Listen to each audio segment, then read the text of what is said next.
할렐루야. 우리 옆에 계신 분 보시고 반갑게 한번 인사하시겠습니다. 만나서 반갑습니다.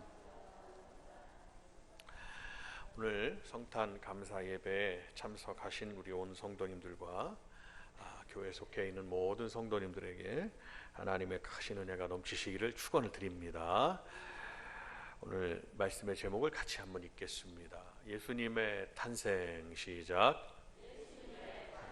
성탄절은 어린아이로부터 어른에 이르기까지, 그리고 또한 동서고금을 막론하고 나라와 종족을 초월하여 기뻐하고 즐거워하는 절기로 자리 잡고 있습니다. 왜냐하면 우리 주 예수 그리스도께서 탄생하신 날이기 때문입니다. 천사가 와서 요셉에게 들려준 소식은 두 가지 예언의 말씀이었습니다. 첫째는 오늘 22절과 23절에 이 모든 일에 된 것은 주께서 선지자로 하신 말씀을 하시미니 가라사대 보라 처녀가 잉태하여 아들을 낳을 것이요 그 이름을 임마누엘이라 하리라고 하셨습니다. 이를 번역한즉 임마누엘, 하나님이 우리와 함께 계시다 하는 것입니다. 한번 따라합니다. 다 같이 한번 따라하십니다. 임마누엘. 시작. 임마누엘. 그리고 그 뜻은 한 번 더 따라하십니다. 하나님이 우리와 함께 하시다. 시작. 즉 우리라는 그 표현은 곧 나에 대한 표현이고, 임마누엘은 하나님이 나와 함께 하시다라고 하신 것입니다. 예수님이 나시기 700여 년 전에 이사야 선지자를 통해서 한 예언이 이루어진 것을 말씀하는 겁니다. 700여 년의 그 역사와 세월은 참으로 길고 긴 것입니다. 우리나라 조선 왕조도 500여 년의 역사만 가지고 있어요. 그 이전에 고려조였죠. 고려조도 500여 년. 한 나라의 흥망이 500여 년 안에 끝난단 말이에요. 그런데 예수님에 관한 이스라엘 백성들은 수천 년 동안 나라가 존속돼 있고, 근데 그 나라의 역사 속에 예언의 말씀이 이루어지는데 700여 년 전에 한 예수님에 관한 메시아에 대한 예언이 이루어진 겁니다. 본문에 인용한 예언의 말씀은 이사야서 7장 14절 이하의 말씀입니다. 그러므로 주께서 친히 징조로 너희에게 주실 것이라. 보라 처녀가 잉태하여 아들을 낳을 것이요 그 이름을 임마누엘이라 하리라. 그 말씀 그대로의 예언의 말씀입니다. 임마누엘이 바로 누구일까요? 그분은 어떤 분일까요? 그 대답은 이사야서 9장 6절에서 분명히 정확하게 밝히고 있습니다. 이는 한 아기가 우리에게 낳고 한 아들을 우리에게 주신 바 되었는데 그 어깨에는 정사를 메었고 그 이름은 기묘자라 모사라 전능하신 하나님이라 영존하시는 아버지라 평강의 왕이라 할 것임이라. 그 정사와 평강의 더함이 무궁하며 또 다윗의 위에 앉아서 그 나라를 굳게 세우고 지금 이후로 영원토록 공평과 정의로 그것을 보존하실 것이라. 만군의 여호와의 열심히 이를 이루시리라 라고 정확하게 예수님에 관한 예언의 말씀을 부대 설명, 즉 지목해서 정의하시고 있습니다. 그러니까 그 아들 우리에게 나신 예수님은 정사를 배웠고 그는 기묘한 분이다.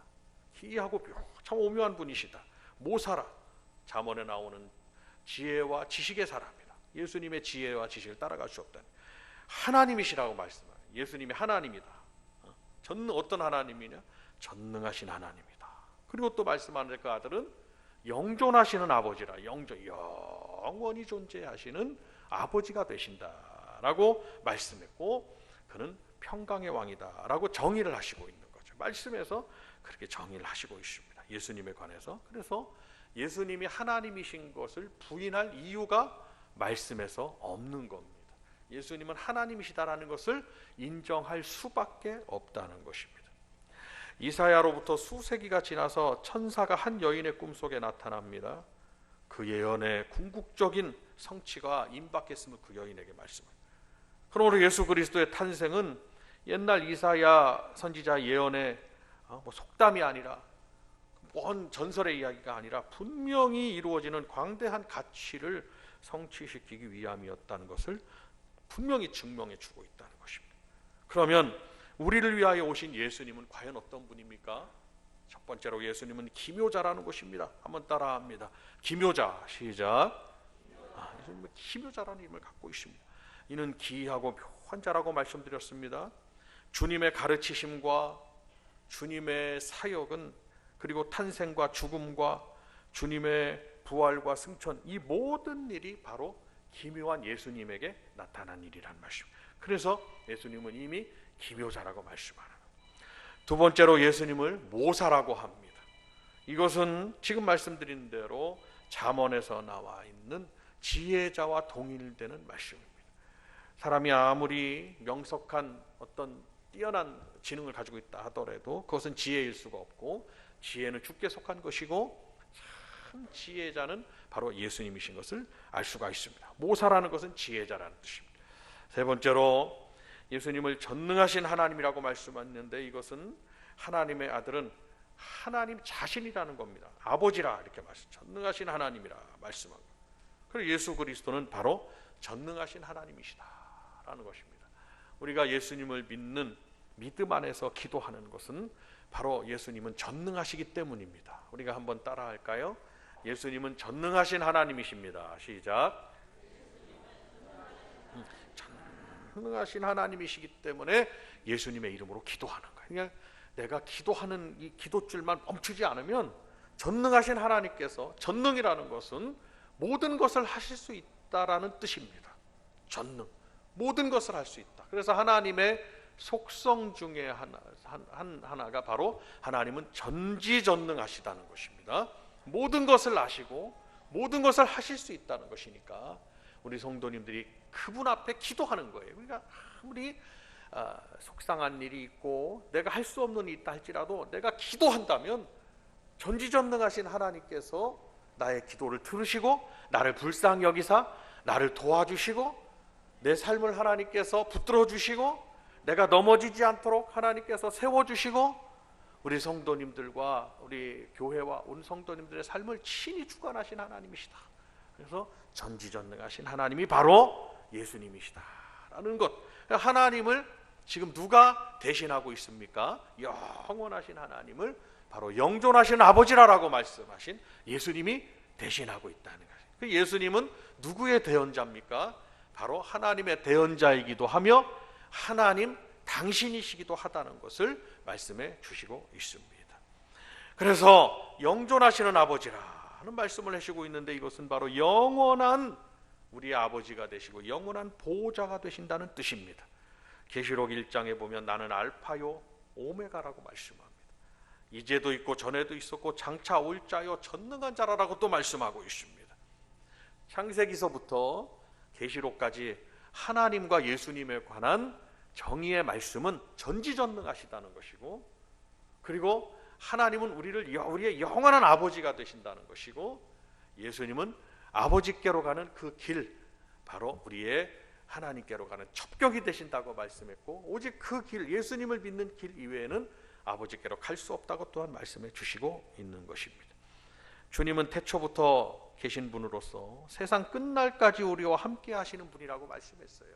그래서 오늘 예수님의 탄생은 하나님의 나타나심으로, 육신을 입고 오신 것으로 하나님의 나타나심으로 우리에게 보여주신 거예요. 그래서 구약 성경은 귀로 듣던 하나님이셨다면 예수님은 보여주신 하나님이 되었고, 귀로만 들었어요. 그런데 예수님은 우리에게 나타나셔서 하나님이 나타나셨다는 거죠. 그러니까 귀로만 들었던 하나님의 존재성을 내가 믿고 있었다면 나타나신 하나님에 대한 확실한 믿음의 확증이 된다는 것이고, 하나님이 나타나신 거예요. 그런데 하나님의 나타나심은 바로 다른 이유에서가 아니라 두 가지 이유를 말씀합니다. 첫 번째는 죄로부터, 죄악에 물들은 모든 죄인들을 구원하시기 위함이고, 두 번째는 죄의 원흉이 되는 어둠의 영혼 사단 마귀를 멸하시기 위함이다라는 것입니다. 하나님의 아들이 나타나신 것은 이는 마귀의 일을 멸하려 하심이라. 지금도 우리 주님은 하나님의 나라가 세워지고 있고, 주님은 이미 십자가상에서 마귀를 심판하셨지요. 이제 영원한 심판 때까지 하나님은 참으사 구원의 백성들이 주님 안으로 들어오게 하시기 위해서 구원을 받게 하기 위해서 주님은 지금도 하나님의 그 정하신 그때까지 일을 하고 계신다는 것을 우리가 믿고, 우리가 믿음 생활을 하는 우리가 교회를 다니시고 믿음을 갖는 것을 하나님의 은혜로 하셔야 된다, 이 말씀입니다. 하나님의 은혜가 아니고서는 우리가 믿음을 지켜갈 수가 없다는 것이. 내년마다 성탄 예배를 드리지만 이 성탄 예배는 하나님의 은혜를 다시 한번 되새기는 시간이다. 그 은혜는 누구에게 임했느냐? 나에게 임한 것이고, 온 인류에게 임한 것이고, 교회에 임한 것이고, 믿음을 가진 여러분들 가정에 임한 것입니다. 오늘 함께 하고 있는 우리 어린 자녀들로부터 우리 어르신들에 이르기까지 지위 고하와 나이에 많고 적음을 막론하고 우리는 하나님 앞에 다 어린아이이기 때문에 우리가 어린아이와 같은 우리들에게 하나님이 베푸실 은혜라, 이 말씀입니다. 다섯 번째로 평강의 왕으로 묘사됩니다. 주님께서 참된 평화를 가져오신 분이기 때문에 주님이 계신 곳에는 불화가 정말 평화가 되고 화평이 됩니다. 이간도 하나가 됩니다. 가정도 하나가 되는 역사가 있어요. 막 기쁨과 감사와 평안과 사랑이 임하는 역사가 있어요. 물론 영적인 싸움을 하다 보면 믿음이 세워지고 믿음의 기둥이 세워지는 데에 관한 어떤 그 산통은 있을 수가 있습니다. 그러나 그것은 고난과 환난에 지나지 않아요. 그것이 다가 아니에요. 다 지나고 나면 주님은 분명히 평안을 주시고, 그리고 우리에게 기쁨을 주시고 그 가정에 은혜를 부어주신다는 것을 믿으시기를 바랍니다. 어찌 보면 평강의 왕이신 예수님은 우리에게 한 손에 평안을, 한 손에 은혜를 가지고 우리에게 다가오셨다는 것입니다. 절대로 낙심하지 마시고 실망하지 마십시오. 우리 주님은 바로 나의 주님이십니다. 우리가 한번 따라해 보실까요? 주님은 나의 주님이십니다. 시작. 얼마나 감사해요. 주님이 나의 주님이시다. 기묘자가 되고 영원한 아버지가 되고 전능하신 하나님, 전지하신 하나님, 평강의 왕이신 하나님, 영존하신 아버지이신, 오늘 이제 주님의 탄생한 나를 기념하는 게 아니에요. 지금 주님의 탄생하심을 기념하는 거예요. 주님이 만약에 12월 25일 날 탄생을 하셨다, 그런다는 명확한 기록이 있다 그러면 그 날을 절대적으로 지킬 의미도 있어요. 그러나 우리는 그 날을 기념하는 게 아니라 주님의 탄생하심을 기념하는 거예요. 그러니까 나에게 있어서 날이 중요한 게 아니라 뭐가 중요해요? 주님이 나에게 찾아오신 것, 이 땅에 태어나셔서 찾아오셔서 영원한 생명과 소망의 주님이 되셨다는 것이 중요한 것입니다. 오늘 이 말씀을 받는 우리 성도님들 가정에 정말 평안과 평강이 넘치시기를 주님의 이름으로 축원을 드립니다. 그러면서 오늘 말씀에서 임마누엘이라는 말씀을 합니다. 임마누엘은 무슨 뜻입니까? 바로 하나님이 우리와 함께 계시다라는 뜻입니다. 우리와 함께 계신다는 것, 그의 백성 가운데로 오셔서 아주 높고 높으신 분이 낮고 천한 곳으로 찾아오신 거예요. 그리고 우리와 고락을 함께 하신다는 것입니다. 고락, 슬픔과 기쁨을 함께 하신다는 것. 주님의 탄생하심의 예표가 바로, 주님은 동방박사에게 경배를 받으실 만한 분이신데 어디서 태어나셨느냐? 마국간에서 태어나시고, 어디에 누이셨느냐? 지푸리가 있고 지푸러기가 있고 말이 있고 계실 곳이 없어서 태어나셨는데, 탄생하셨는데 누이실 곳이 없어서 말구유에 누이셨다. 말구유는 말 먹이통을 말하는 것입니다. 그러니까 예수님 당신은 만왕의 왕이신데 이 땅은 말구유처럼, 마국간처럼 죄악에 물든 곳이라는 것을 아주 대조적인 거죠. 말씀해 주시는 거예요. 그런 우리들에게 주님은 이 세상에 찾아오신 것입니다. 아주 낮아진 상태로 찾아오신 거예요. 성도 여러분, 참으로 놀랍지 않습니까? 전지전능하신 하나님께서 무엇 때문에 우리 인간들과 함께 하신다는 말씀인가요? 인간 세계에 무슨 낙이 있으며 무슨 소망이 있기에 이 세상에 오시려고 주님은 예언하셨고 걸어오셨나요? 그 대답은 아주 단순합니다. 오늘 성경이 기록된 예수님의 이름 임마누엘에서 그 말씀을 해답을 찾을 수 있습니다. 고통 많고 슬픔 많은 인간들에게 함께 하시기 위하여 오셨다는 사실입니다. 요셉은 이러한 천사의 선포를 그대로 받아들였죠. 마리아와 정혼한 남편이에요. 정혼 기간에는 같이 살지 않습니다. 같이 살기는 하나 한 방에 부부로 살지 않습니다. 이스라엘은 전통의 예식 예법에 따라 각방을 주고 함께 지내긴 하나 한 부부로 한 방에서 함께 같이 지내지 않습니다. 한 집에서는 있어. 그것은 정혼 기간은 얼마든지 정혼 기간이 깨질 수가 있다는, 결혼을 한 게 아니란 말이에요. 그러면 그 정혼 기간 안에 마리아는 천사로부터 계시를 받았습니다. 내게 아들이 있을 것이다. 처녀가 잉태하여, 처녀는 성경대로 처녀가 잉태하여 아들을 낳을 것이, 이게 얼마나 모순적인 말입니까? 그것은 생물학적인 어떤 그런 어떤 법칙을 깨는 겁니다. 그런데 마리아는 그것을 받아들였죠.